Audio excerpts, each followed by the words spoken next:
Welcome back to Sparky Park's Angels franchise. And it is the end of the season, and this is how our team is looking. And I'm noticing they switched out. They brought up Joseph Ortiz. I love when the show does this. They send down the guy that has been there through the last 2 months of the season, and they bring up somebody who hasn't been up in a while. But anyway, this is the end of the season. We came through. We finished 82-80 on the year. Mike Trout is clearly our MVP. His power numbers are going down a little bit here, though his average numbers went up. He batted .320 all season long, and even .330 for a good portion of the season, finishing at .329 with a .415 OBP, 29 homers. He missed probably about 100 at bats, I think, or so, 150 at bats with injury. But his WAR at 7.9 is the highest since, was that 2018? It looks like, 2018 was the last time he had a WAR this high, and so he is in true form. Ohapi and Moniak had strong seasons. Ward sort of middling. Evan White, Edmundo Sosa is not quite hitting the way we hoped he would. But he's handling it fine. Same with Zach Neto. He is very streaky as a hitter. I find I bat over 300 with him for a month or so. Joe Adell finished with 42 steals, 275 batting average, 11 home runs, 49 RBI. Joey Ortiz, with his midseason call-up, had 230 with 2 home runs in 135 plate appearances, and Kyron Paris did not appear in a game this year, so I'm not real sure what he is doing on the roster. But he had a sluggish year at AAA.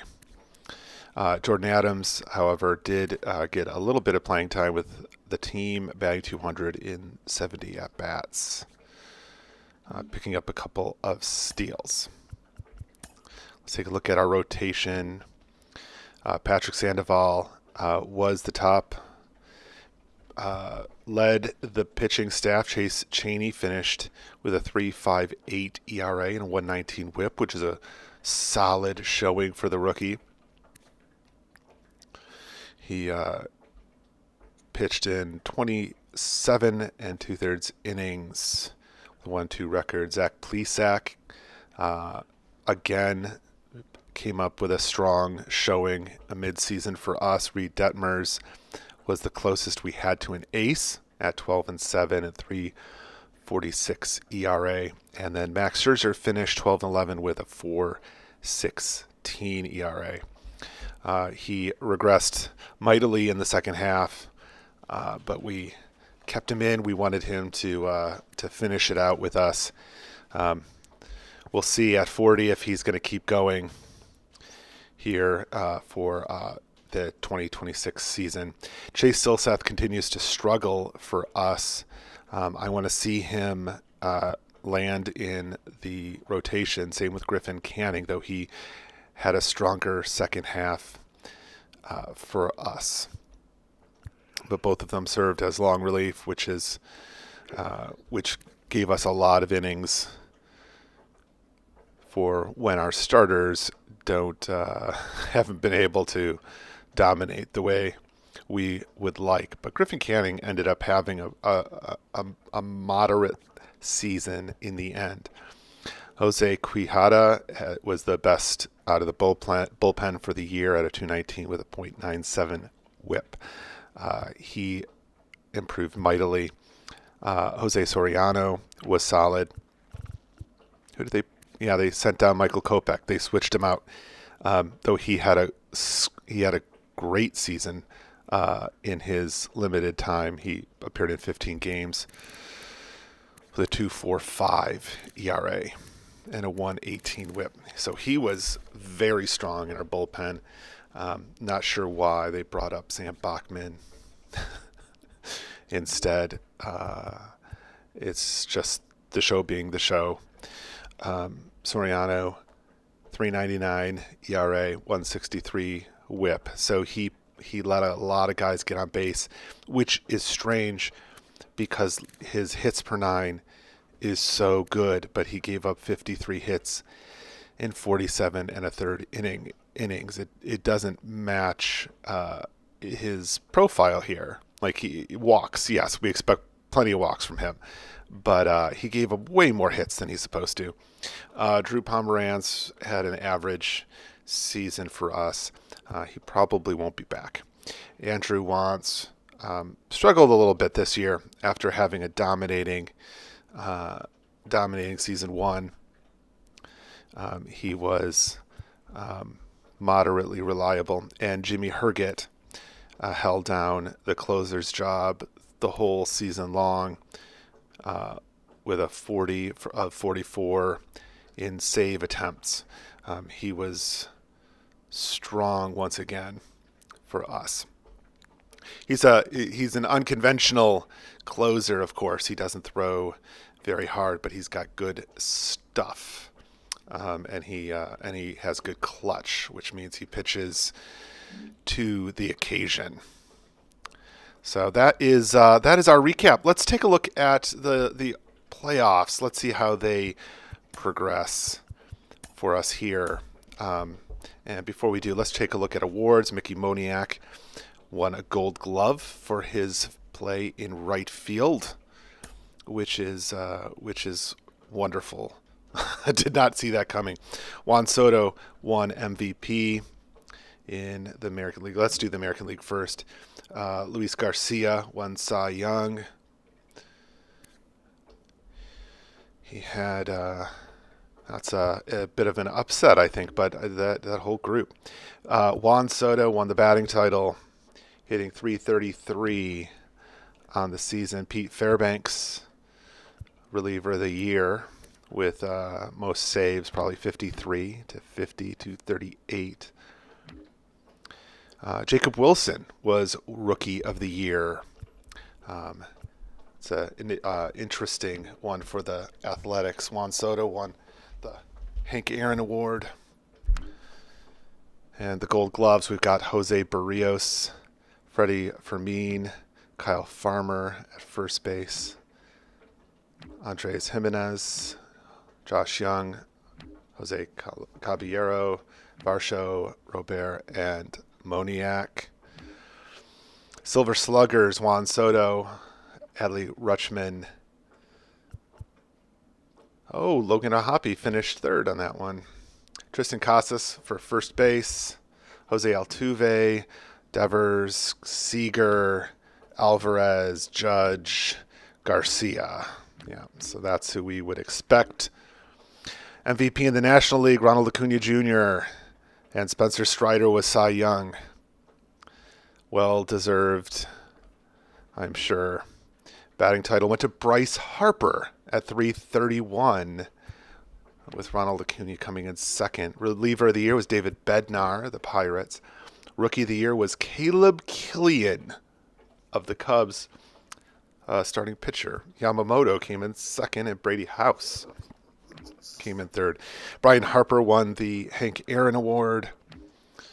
Gold Gloves went to Colby Allard and Will Smith, Christian Walker, Tyro Estrada, Christopher Morel, interesting. Geraldo Perdomo, Sal Frelick, Tommy Edman, Fernando Tatis Jr. Okay, I could see it. Silver Sluggers, Shohei Ohtani at DH, Will Smith, Matt Olson, Ozzie Albies, Austin Riley, Willie Adames, Ronald Acuna Jr., Brian Reynolds, and Corbin Carroll. So kind of who we might expect. Not a ton of surprises there, but some good picks for awards. Let's see how these playoffs go. In the division round, in the wild card rounds, Houston advances to meet Texas, Minnesota advances to meet Tampa Bay, Arizona advances to meet Atlanta, and the Dodgers advance to meet Milwaukee. Have a lot of blanks. Three of those wild card games were 2-0 games. The Phillies were eliminated early on, which is a bit of a surprise.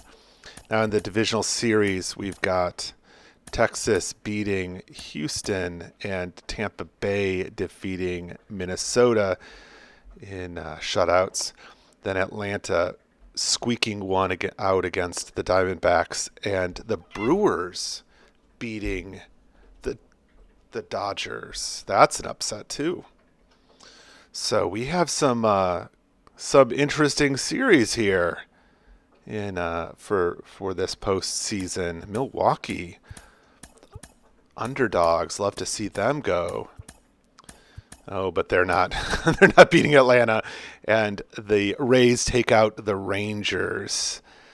So it's Atlanta, Tampa Bay for the World Series for all. I don't know what the chips. What is? Forget that saying, how that goes. All right, here we go. World Series. It's a few days away. Tampa Bay takes game 1 and game 2. Oh, Atlanta's not excited about this one. So they come back 2-2. They tie it up. Oh, the Rays take a 3-2 lead. Here we go. Oh, they do it. The Tampa Bay Rays won the World Series. Like how is that possible? They are a first round playoff losing team. Like this is what they do. But here they come out in season 2 and win. Josh Lowe, MVP of the World Series, with 3 home runs and 4 RBI. He's a solid contributor, but he showed up when it counted. He also won the playoff MVP with 4 home runs and 11 RBI. So he contributed. 3 of those 4 home runs were in the World Series, but he drove in a lot more runs in the previous rounds. That's 34 stolen bases. All right, it's a good showing for Josh Lowe. Like to see that Nathaniel Lowe was the World Series MVP last year. So it's a low win. Anyway, I wanted to finish out the season. This is it. This is the end of season 2. Next time we're going to jump in and do we're going to do a little bit of off-season stuff. We'll see, but I'm not going to do a big thing like I did last year. So we're just going to do the highlights of the off-season, then jump into the preseason and get excited. So be looking for that one coming out very soon. I'm glad you're watching this. I'm so thankful that you are interested in this stuff like I am. So thanks for watching. Don't forget to like and subscribe, of course, and we will see you next time. Peace.